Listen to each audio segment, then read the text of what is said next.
Well, hello hyperspace, my name is Davontos and it's time to get hyped because this is some Infinite Warfare gameplay. However, we're actually not going to be talking about Infinite Warfare, we're going to be talking about something that's taking place in Call of Duty World War II. That's right, the game, I believe, comes out in, what, 2 days? I'm not too sure.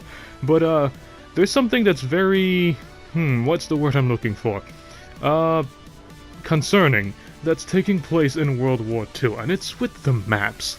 Now, every time a Call of Duty game launches, they give us about 13 maps, and then come to 4 map packs, we wind up ending with maybe 20-something maps by the end of the COD's life cycle.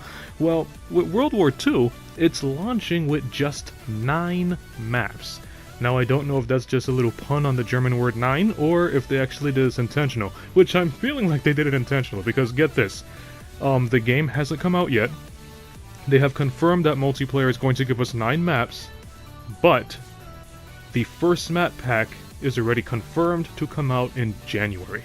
Now, this raises a lot of questions, and me being a little suspicious on Call of Duty nowadays, because Call of Duty tends to be really money hungry, I feel like Call of Duty World War II is going to be a huge cash grab. Now listen to this. They had 3 years to develop the game, okay? And it shows. The graphics for World War II look phenomenal. So, 3 years for graphics, that was great. They had 3 years to develop Infinite Warfare. The multiplayer graphics, not so great. The campaign graphics for Infinite Warfare, also phenomenal.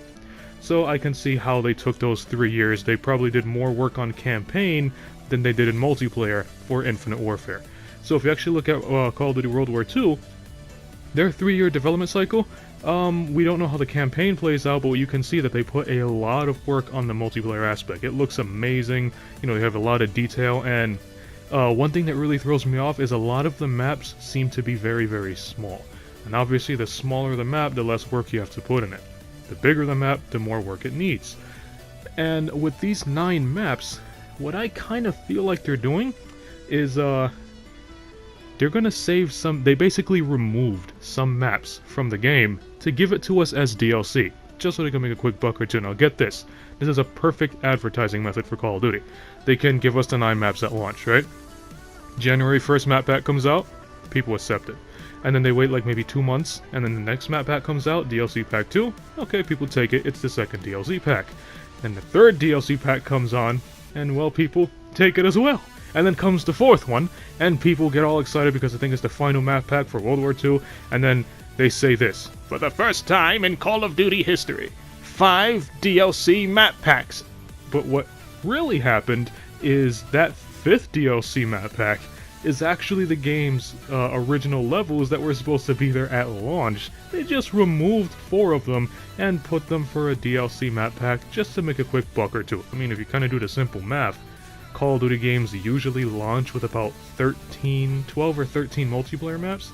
This one's launching with 9, so, I mean, what happened to the other 4? They're probably just going to turn into a DLC map pack to kind of get a quick buck.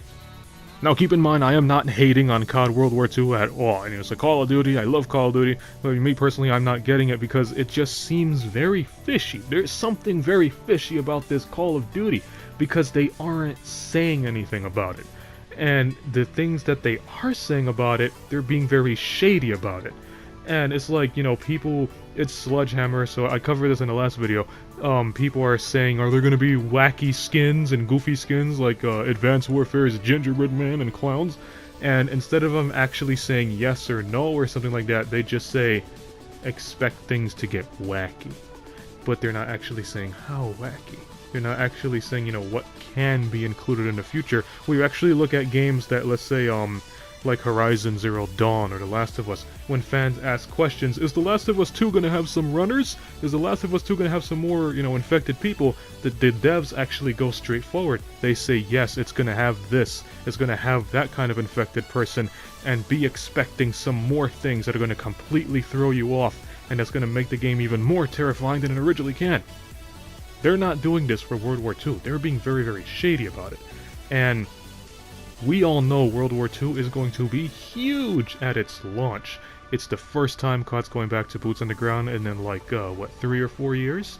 And, you know, a lot of old school COD gamers like myself are going to go back to it. I'm not going to go back to it, but other old schoolers are. And, I mean, if you saw the advertisement for this Call of Duty, it was everywhere. It was on Wall Street, it was on the newspaper, it was just everywhere. Which is a perfect opportunity for them to take as many chances as they can to scam as many people as they can. That is why I'm very, very fishy about it. I mean, I'm not too sure. I'll still do research on it. I'll keep an eye on out for it. I'll give you guys some info when I find out here and there. And I guess that's basically about it. I'm just not trusting this Call of Duty World War II. It looks like a huge cash grab. I don't know. So if you like this video, punch that like button with a mighty force. You can follow me up on Twitter at DavantosMan. And as always, I'll see all of you in the next video. Have a nice day.